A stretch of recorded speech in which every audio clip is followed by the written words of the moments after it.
The treacherous Channel Seas claimed another life last night. A second person is critically ill in hospital. They're among at least 66 migrants on board a boat which began deflating around 5 miles off the coast of France in the early hours. The survivors rescued by the French authorities.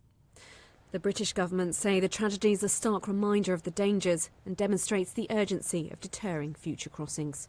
It's really important that the government is taking action through things like the illegal migration bill, through the proposals around Rwanda that we debated in Parliament earlier this year to absolutely remove the incentive, break the economic model of people smugglers. The ayes have it, unlock! The Prime Minister won a crucial vote this week on his emergency bill to revive the Rwanda policy after it was blocked by the Supreme Court. But he faces further battles with rival factions of his party in the months ahead. The Prime Minister began the year promising to stop the small boats. And while numbers are down by around a third, more than 29,000 people have still crossed in this way since the start of January.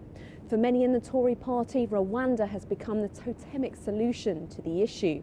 But there are big questions over whether Rishi Sunak can get the policy through both houses of Parliament, overcome further legal objections and get any planes off the ground before the next general election. Labour say the government should focus on the smugglers, not Rwanda. One can barely imagine what it must have been like in the middle of the night with freezing cold water and the terror and fear for people on that vessel. There needs to be far more done to break up those criminal people smuggling gangs. Refugee charities argue the only humane response is to provide safe legal routes. Well, Rwanda won't act as a deterrent. We know that because the people we work with in the asylum system tell us that. It is costly, it is inhumane, and it is not the solution.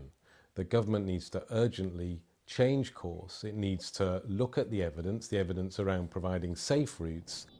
Amid all the political debate on migration, last night's events highlight the terrible human cost. Amanda Akass, Sky News, Westminster.